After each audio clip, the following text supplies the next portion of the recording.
All right, guys, still at CMA Fest. We're doing interviews all day. We're having all kinds of fun. And we've got everything set up, and I keep forgetting what we're doing and where we're at and all that other good stuff. We're in Nashville. Yeah, we're in Nashville.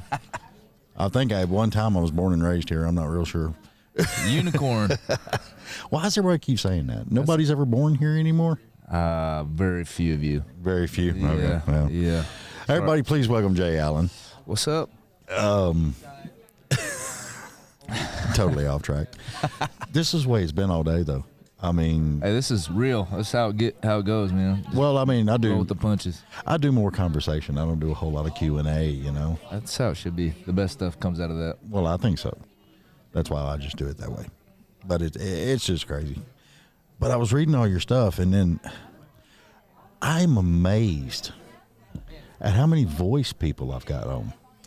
Yeah, there's quite a few here. Yeah. All of us are coming together, congregating. I know. CMA Fest. Yeah. Maybe y'all could bring up your own little music thing. I'm Do down your for own that. little contest. I like that.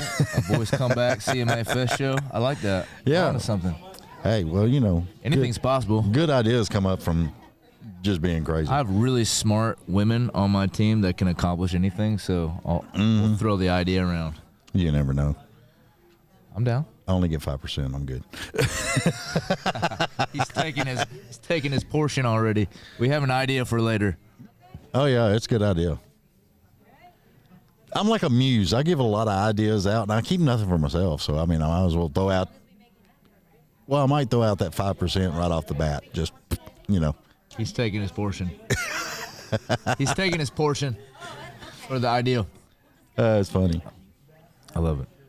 One thing I love so much when I was researching your stuff and looking at it, besides the music, was you've got this whole organization now with the Alzheimer's and everything else. And I was just like, dude, that's more than admirable in my book. Thank you for saying that. I mean, that's really the point for me. You know, that's why I do music. The philanthropy work actually turned me into an artist and an entertainer. I didn't start out as that. Right. We partnered with the National Alzheimer's Association years ago because I lost my mom to the disease. Right.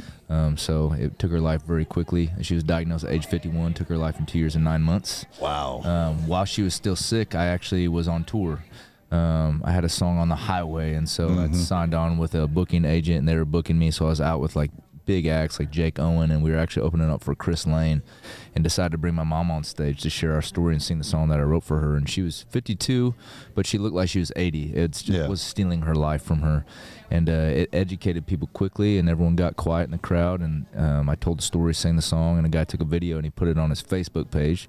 Imagine pre-TikTok, where things organically go viral. You don't try to go viral. Kids aren't trying to go viral. People just put things up on Facebook and they organically happen if it, it triggers the algorithm. And a guy took a video of me and my mom on stage. It triggered that algorithm, and now we're close to 1 billion views. Oh, yeah. It went viral big time. We partnered with the National Alzheimer's Association. Mom has since passed, but after this half year, we've raised over $130 million to fight against dementia. We've done a lot of beautiful things and turned a story of loss and pain and sadness into something really powerful to help people and help the world. So that's the point for me. You know? And so if people are going to put attention on me, I'm going to direct it towards something else to help others. Yeah, and that's the way it should be. I mean, I think so. I think God put us here to just help others, you know?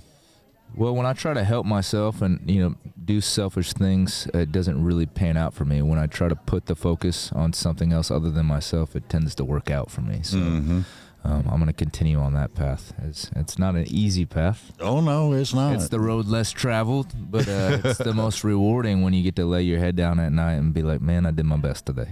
Yeah. So. But what I love the most about it is just, it ain't got to be all the time. It's just every now and then, somebody just look at you and go, thank you. Good job, man. Yeah, that's pretty cool. That's pretty cool. We're always the last one to leave the building after we play a show or do an event or a charity event or a gala, and that's the most rewarding thing for a stranger to lay their head on my shoulder and thank me for just being human. Yeah. Trying to be brave. It opens up a portal for other people to be brave and have a safe place to share their stories and heart. And yeah. I love that. Pretty cool feeling. Oh, yeah. It's wild. I just, there was you did a record, Des Moines. Yeah, Des Moines. Yeah, it's coming out soon. Yep. And I'm like, Yep. was you raised up around Des Moines? Yeah, I actually was raised in Iowa. I left when I was a kid, ended up in Savannah, Georgia. Lived a whole nother life before I came to Nashville. I was a music director at a mega church and touring Christian artist under another name. Wow. Before I even came here and met my now wife, Kylie Morgan. So we always joke I lived a whole nother life before I even came here. But yeah, I was raised in Iowa, actually for a stint between Savannah and Nashville. I went back to Iowa and we decided to live in Des Moines, and I was there for 9 months. And my ex woke me up one morning and she said, Jay, you need to move to Nashville and do the dang thing, otherwise you never will. You'll always regret it. And she convinced me to go. I had a suitcase and a guitar. I didn't know a soul here. That was 11 years ago. So wow. I decided I wanted to, kind of honor that moment in my life. I feel like it was probably the first moment I actually decided to believe in myself and just go for it. And, that's my home state. And also we're dropping the album on my mom. What would have been my mom's birthday, June 28th, coming up here. So sweet. Special day for us as well. I'm going to love that. I can't wait to hear it. Yeah, thank you, man. It was it like a culture shock, though? Yeah, well, Iowa to Savannah, Georgia was an absolute culture shock. Yeah. I always loved, Mom was everything country music, country radio. She couldn't fall asleep at night without her little clock radio playing the local country radio station. That's all we listened to. So I loved country music, and I grew up listening to that. Dad was a hippie, rock and roller, so I was pulled both ways, but I love country music because of Mom. But when I moved to the Deep South, you're like, okay, I'm in it. Yeah. And my ex, she loved Paula Deen, and was so adamant we have to find a way to meet Paula Deen. So I was walking my dogs one night. We lived downtown in the historic district in Savannah, and I made friends with this guy, and he happened to be Paula Deen's personal assistant. Oh, dude. Invited us to dinner, made friends. Before I knew it, we were at a party, and I was meeting Paula Deen in her bathroom. It was the weirdest thing ever. But she's as Southern as it gets, and so we got to spend time and rub shoulders with people like that. And then I started to realize, man, these are my people. Now I get to get on stage, and I get, country music is you get to have a beer in your hand and talk about your faith, and people are not judging you; they're listening, and it's just human. And I love that, and I feel at home here. I think that's something that's actually booming right now because we don't give a shit. Thank God. Yeah. I mean, say what you got to say, man, and just be you, be real. Yeah, as long as you're not hurting someone, or being a that's jerk, all you got to do. Yeah, I think that's when the connection happens. The human connection is when you're being vulnerable, you're being yourself, you're putting the walls down, what you see is what you get. Yeah. So that's what country music is, and I feel like I'm starting to feel at home, and it's accepting me, and it's definitely embraced my wife, and it's a good place to be. Oh, yeah, and definitely got some damn good songs out there. Yeah. Thank you, brother. I appreciate it. More to come. Appreciate that. Hey, tell everybody where they can find you. You can find me on jayallenofficial.com and then jayallenmusic on all socials.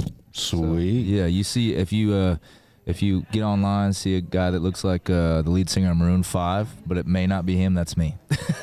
Yeah, no, but I mean, we can sit here another hour talk about tattoos, man. I mean, oh yeah, I'm trying to grow more skin, man. Yeah. I'm on to the legs next, I think. So. Well, I still got this arm to go, and oh yeah, you tatted up. What's that one? St. Michael. That's awesome. Yeah. Wow. Yeah. Very cool. Very cool. We'll talk about that later. Sounds good. All right. Jay, I appreciate you being on the show, man. Everybody else, stay tuned because we got more CMA stuff coming on. Let's go. Thanks, David. Appreciate you, brother.